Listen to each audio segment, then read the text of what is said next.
Hey, do you want to play long shots? Outside shots? Why don't we put you in the best shot? On days. Alright, hopefully you can hear me. I'm going to try to talk as loud as I can for as loud as possible here. Before I forget, I want to make sure I thank everybody who was involved in this tonight. The senior parents, Mrs. Stasnis, did such a nice job setting this up, and very nice environment to the guys. I told them if they win a state championship, they'll get a nice banquet. So, I don't know if that was the real motivator, but we'll say. He got lost that state ring. Alright, also a special thanks to the athletic administration at Howland, Mr. Simcoe, Ms. Farinack. The money that has been invested in the athletic program over the last couple of years, especially turf, was so large for us. I remember we had a great team a few years ago playing on grass, and it was just, it's a surface you can't always guarantee the success with. And we obviously got turf a couple of years ago, and we've been in the state finals 2 years in a row. So that nice wide field definitely helps out everywhere we travel. And so the investment they made in this program and all programs, in return, you see the investment, the kids in return come back and do quite well. I want to thank my coaching staff. Got Coach Nick here tonight, Coach Joaquin. Coach Josh wasn't able to make it, but through the years, everybody that's been associated. Kyle Brown is not with us tonight. He's down in college playing. I think he's recovering from an injury. But he helped us out so much this year. Going back for a lot of these seniors and remembering the early days of experimenting with four-player training with Benji Rush and Scott Heineman and all those extra hours that they spend, when you win a state title and you look up at the scoreboard and you think about all the people that had a part in that. Definitely something that I'll remember. Obviously, my wife, who lets me get away all these hours.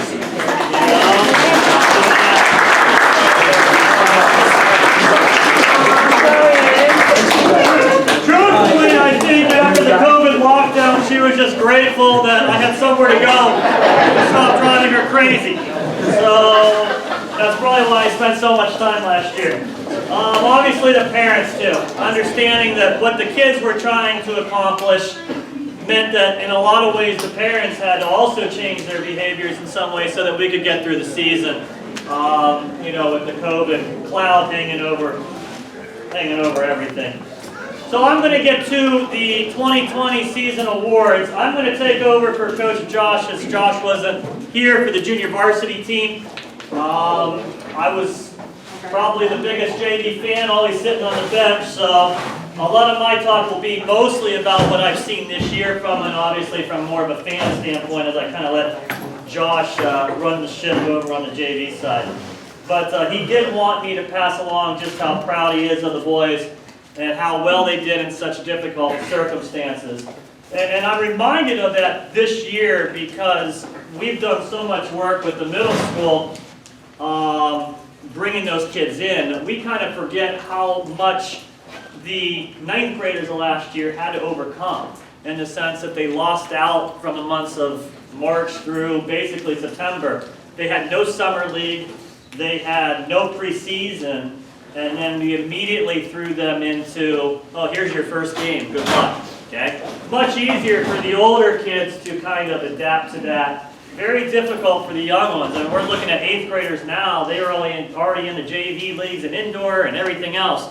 So what we're seeing right now with the young players in particular, coming and playing futsal with us and everything else, is we're seeing how quickly they're developing now. And so it's kind of a lost year, but I think we can make it up.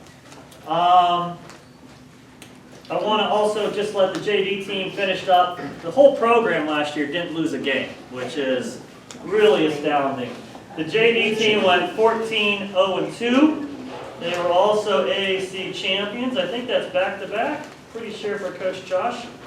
And I think it's so important for this group to be recognized and how important it is for kids to be part of something social right now, because no matter how much we try to act, you know, like it's not a big deal, COVID did impact these kids mightily, right? And having that normalcy in life is very important. And I even see it now where maybe kids don't go to school, they're working online all the time, and they lose that social interaction, which is very important, I think, to your overall development. So I think it was nice that we were able to have a season, and that for the most part, unlike a lot of teams, the JVs played a full 16-game schedule, which will help you guys out too.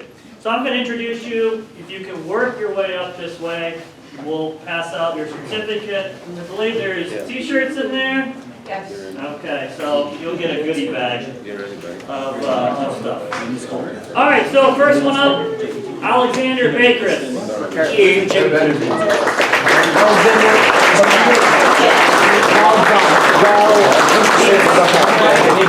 Alexander did a great job playing outside back for them last year. He's done a tremendous job, even in the in this season, working hard. I remember his Uncle Benji.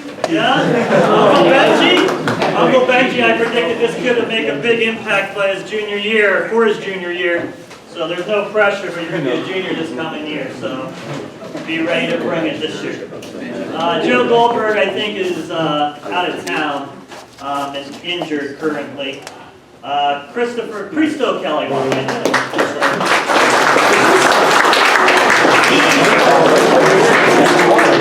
Cristo is the center back. I don't think they gave up any goals at all last year. Really controlled the back line, helped with the younger players. Did a real nice job.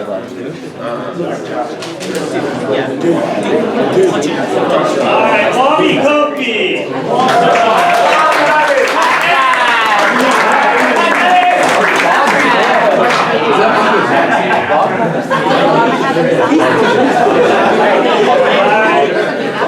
Bobby almost made a season. He was the latest ever into a season to get injured. It was the last minute of the entire regular season. He went down. He poured his heart into that final game. And I think that's one thing that I want to bring up too, is as we were getting closer to the playoffs, the theory was the less players we had around, you know, kind of little pods. So we started podding our varsity and podding our junior varsity separately. We kept plucking players away from the JV team, and it was forcing the entire team to have to participate. And that was so important, and that I think it gave the younger players time to develop. And our toughest games last year were those final couple games. And those guys who were, I think, at bare minimum 12 or 13 guys at the end of the year, we had our goalie playing center forward when he tore his ACL. Maybe not the greatest idea, but hey, it seemed like a good idea at the time. But to see those guys and to realize everybody participating in an undefeated season is great. Jordan. Herb Alex Lawson.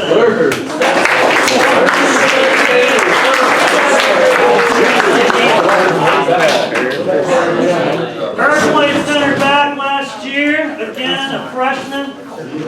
Has been having a great off season for us this year too. We got a lot of big hopes for him. Bryce Lesh.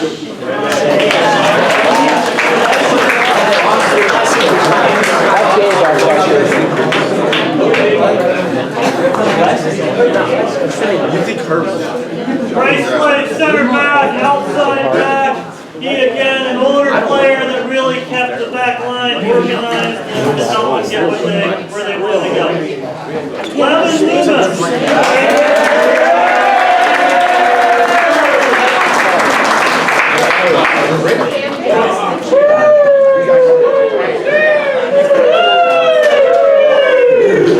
Levin, the ultimate team player by what I saw. Always willing to do whatever it took to help the team out. He did a great job. Michael's not here, I don't believe. Jordan. No. Saad's not here. Big Sam, that's right.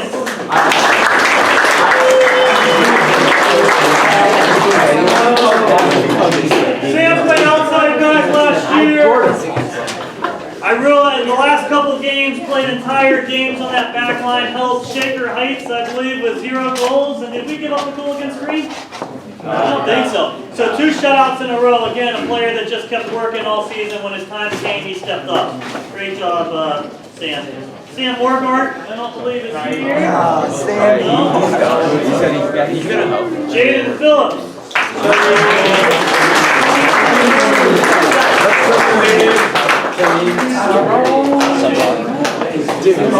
So get out.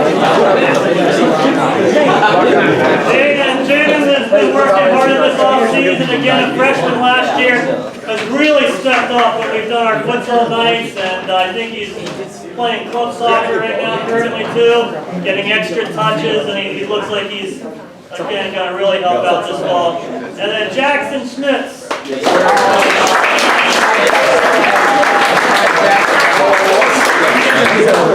Jackson's a kid that loves the game of soccer. Every time we have something, the first player to show up is always Jackson. Jackson he participates in everything that we do, has a good attitude, works hard, constant improvement for Jackson. So I just want to say again, I didn't miss anybody at the junior varsity, did I? No? Okay. Again, great season. Should be well recognized. Undefeated, 14-0-2. Now comes the next step. Just keep on working, and we can really use the help because we're graduating a couple seniors this year. So. All right, for the varsity team awards. I guess we'll kind of go back to how it all started this year and everything that we went through. It was an adventure from the start, for sure. Of course, we ended our season playing in front of 7,000 people in 2019 against Tip City and losing 1-0. And so we went into the off-season realizing it was one of those games where you first start out on the field and you go, boy, I sure hope we make a good showing here and that we belong. Then you start getting into the game and you go, man, we should have came with a whole different attitude in that game because I really think we were much better than the opponent. And so the kids spent the off-season with that in mind. Now, the other thing you got to watch is the fact that there's 192 teams in Division II. So you sit there and you think maybe that is our only chance we're ever going to have. So taking 40 years for a Trumbull County school to get to this game in the first place.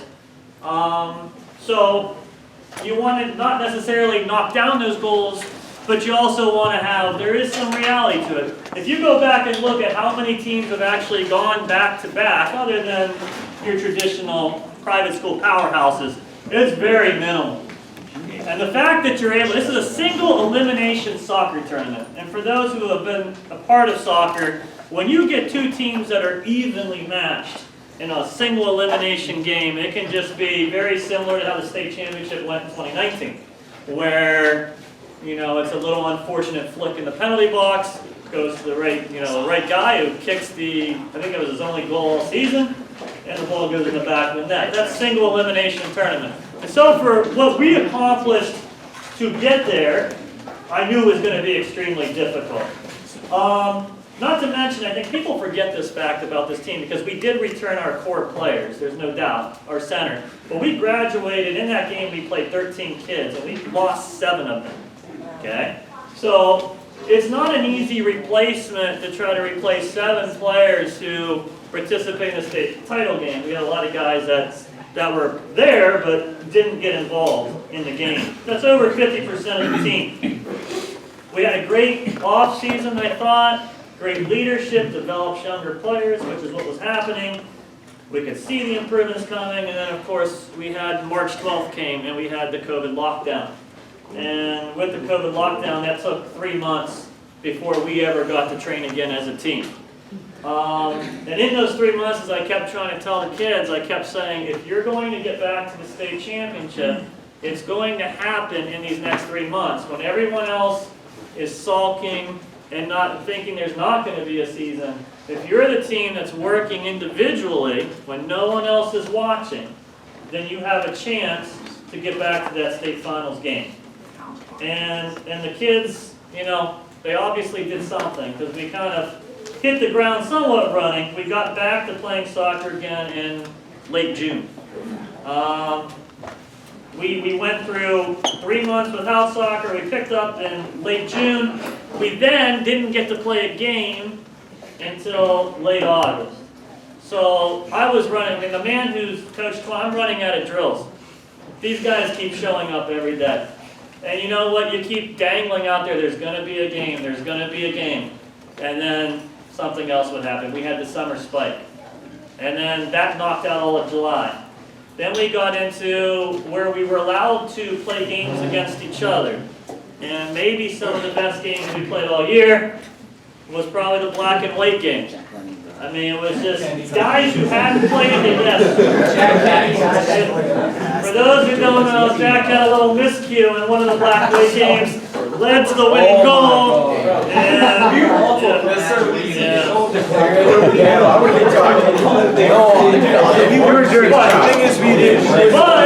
but at least we got a chance to play. It also led to some of the largest crowds ever outside of the stadium fences because parents weren't allowed to come into the stadium to watch the kids play by health department rules.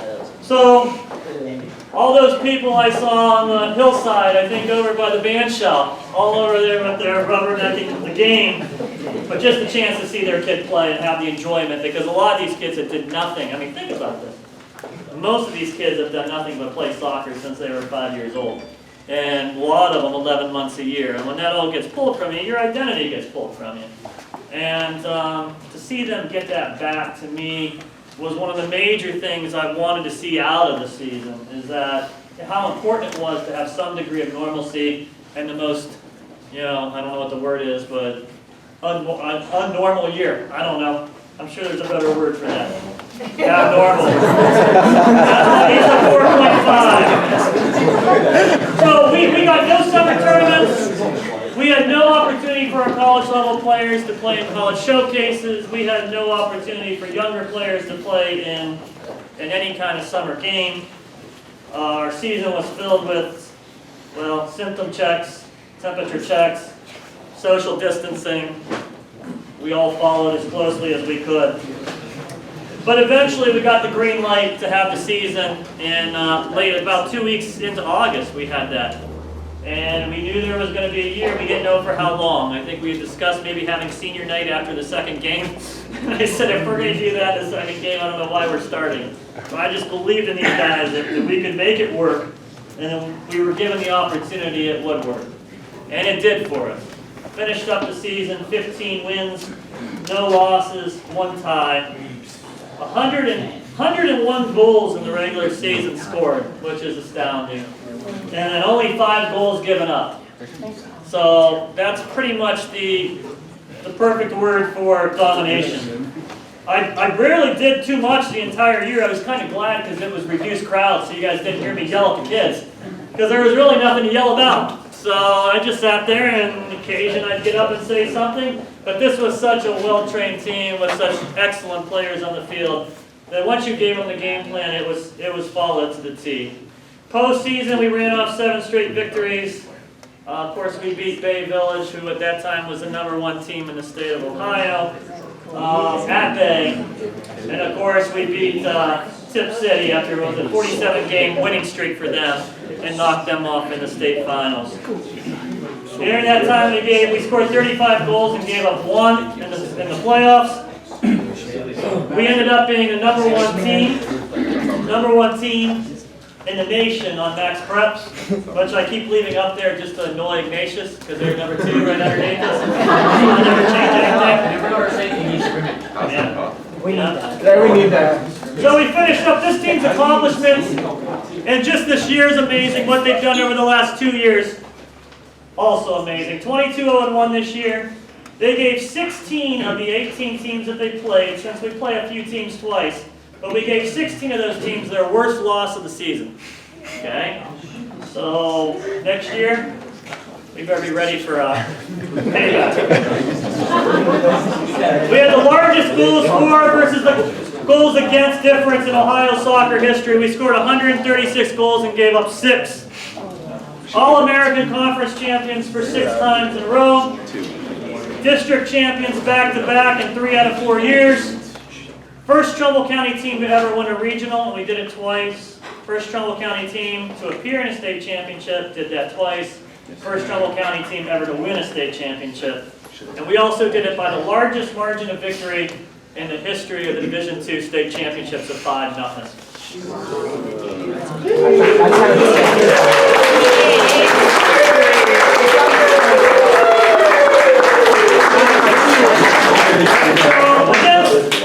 Against a lot of odds, the one thing, in 2020 it was a pretty rough year for a lot of people. But there's always going to be one shining light, at least in this town, to be proud about, and it's the 2020 soccer team. I mean, what a year these boys had.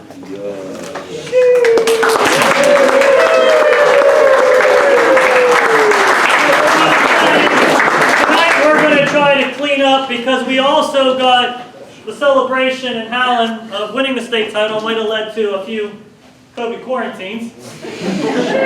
We actually, a lot of the guys didn't get a chance to go to the district awards, which are voted on by all the area coaches. So they weren't for those. So tonight we're also going to present those to the kids. Those again were voted before the state playoffs. So keep that in mind. We weren't state champions at this time. The coaches who vote in this, everybody gets one vote each. Beaver Local, Canfield, Girard, Hubbard, Lakeview, Niles, Poland, Salem, Ursuline.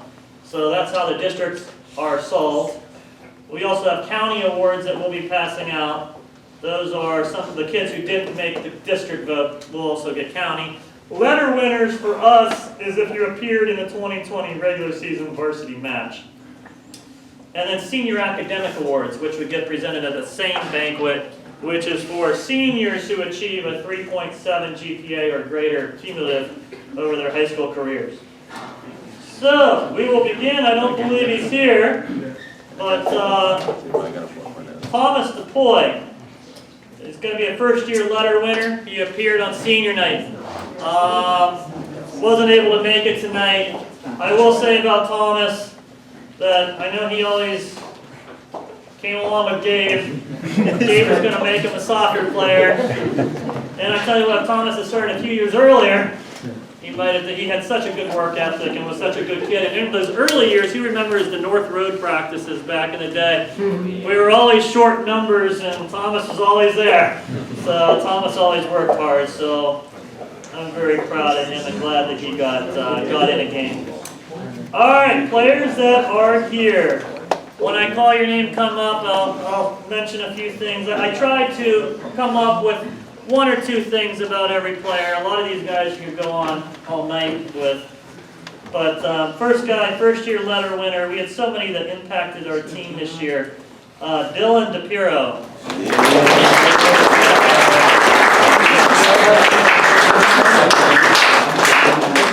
Dylan is an all-county award winner. Dylan found out this year that the Ohio High School Association was running on a skeleton crew.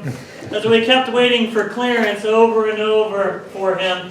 It lasted from game 8 well into the playoffs. All throughout, he showed such professionalism and that he kept working hard every day in practice. And when his time came to go, I mean, imagine the fact this kid missed out on about 11 games in a row, I think it was, Dylan? Yeah. Something like that. He jumped into, was it Aurora? Yeah. Oh, his first game back was Aurora, so he did a great job in preparing, and he went out there and gave us the depth we needed in the tournament to really help us out. All right, first-year letter winner, Zachary Lewis.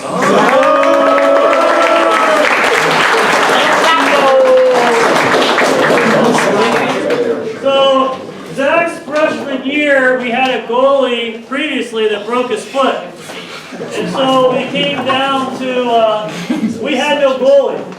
And Pano, I think, played for a game or two, right? And we didn't think that was his future. So we had an open tryout. And we discovered a lot of guys are not goalies. So there was one guy who showed an excellent ability to play goalkeeper, and he's taken it to another level, has had a great offseason. Somebody that we're really hanging high hopes on to keep the goalie tradition. Think about, we've gone from, the last few years, pretty big shoes to fill going into next year. Right? Step up right now. All right, first-year letter winner, Nate Rollison.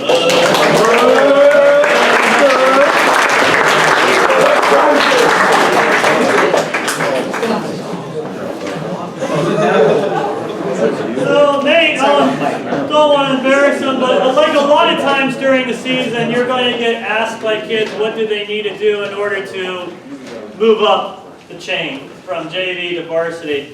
And so we had that talk with Nate, and 9 times out of 10, the kids don't necessarily meet what you tell them to do. But with Nate, like after we had our conversation, it was just off the charts as far as his work ethic and pushing hard on that JV level.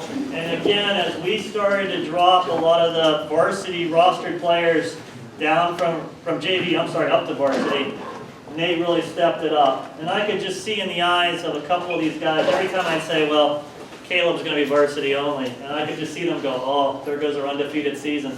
But really what I saw was you guys kind of rally together and show the maturity of, building up the younger players and working with them. So, great job to Nate. First year letter winner, Caleb Rose.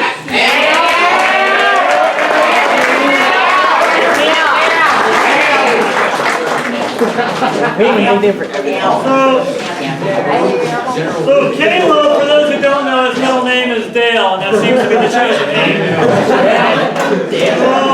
So one day in practice, he did a move on an older player, and I don't know who said it, but someone said that was dirty. So that's how he became dirty. No, it might have been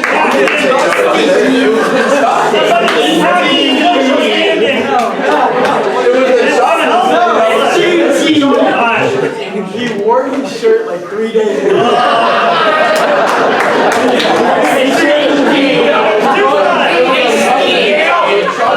So there's 2 sides to his story. I prefer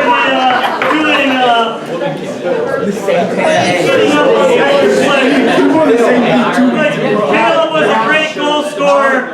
He was a great goal scorer on the JV squad. You can just see flashes in Caleb in practice, even last night when we were indoor watching him play. Just the moments that you have, and as they get older, that becomes consistent. And when it becomes consistent, that's when you become a great player. He's well on his way to that. We're hanging a lot of hopes on Caleb. I think he's going to do great things here. Are we going to bring up Uncle Nicky? All right, first year letter winner, Spencer Rose.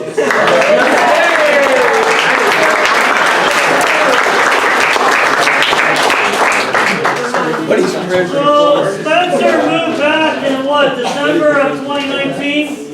Yeah. And he's an all-district winner for us. He was a player I just really felt strongly. He just needed to play more, be more consistent with getting games. And he kept developing, and of course then we had the COVID shutdown. So that kind of hurt the development a bit, and then we got him in the season, and then I spent a month, as he pointed out, having him play every position under man that's known to mankind. And so we finally settled in that holding midfield position, and he ended up with 5 goals and 5 assists, but in high school soccer, you don't get the statistics of how important this guy was. If you go back and you watch film of the Bay game or even the Tip City game, he was the ultimate breaker-upper of teams coming back at us. He had a great ability to win the ball in the air. He gave that back line a little bit more freedom to let players roam. He could win a ball in the air. He broke up any kind of transition. He allowed Jordy and he allowed Gabe to stay up the pitch. He allowed Tristan to sneak forward, kind of the unsung hero of the team. He's going to continue playing soccer and also his academic career at Ohio Wesleyan University, which is a top-notch school. So,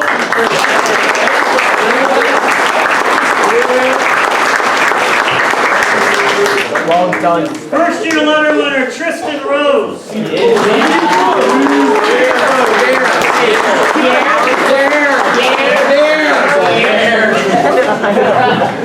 Tristan is a all-district, all-conference coaches senior academic award winner. He anchored the back line for us that gave up the fewest goals ever in one season in Howland history. He scored 9 goals. He had 8 assists. We used to tease him about all season, getting him prepared to face the mighty Brock Pickett from Bay Village.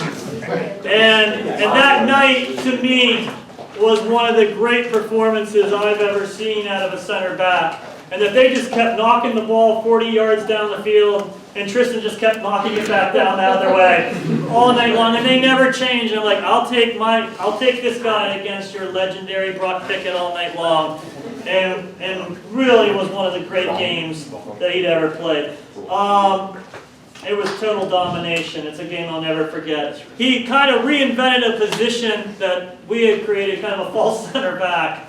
And from now on, we're going to kind of be saying, well, do it like Tristan used to do it. He could hit that 40-yard pass on a dime, and he could also defend brilliantly and also control the back line for us. Tristan's going to continue his athletic and academic career at the University of Charleston. So congratulations.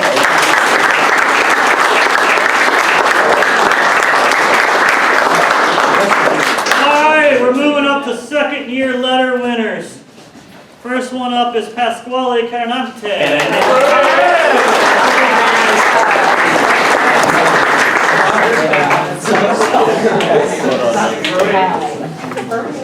Pasquale got all-county this past season. He's part of what I call the super softs that we had.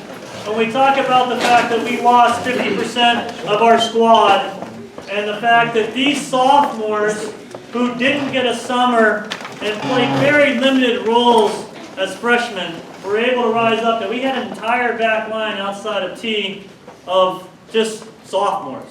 All right, so next year you'll probably be moving up the field a little bit, but when you watch film of Pasquale, the other thing I'll bring up, if you watch the state championship, in the back line, if you have somebody that can go 40 yards accurately, that puts a lot of pressure on the back line. And Pasquale did that in that game absolutely brilliantly, getting the ball from that left flank and able to play the ball either to the right side or up to Gabe on the left side. So he was a key piece, and we're expecting some big things next year out of that guy. Second-year letter winner, Nick Durick.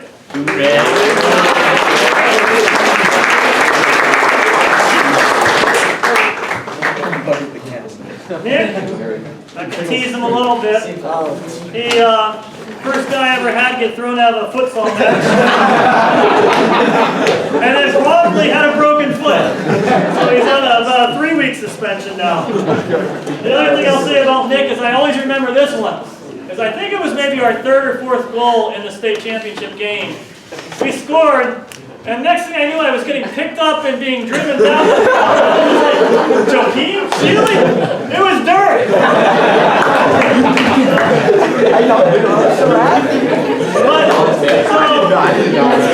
He's another one. When all of those pieces, when we were losing a lot of pieces on the JV squad, I could see his eyes opening up. But again, he did such a great job, not complaining, saying, okay, what do we got? And we're going to go figure out a way to win.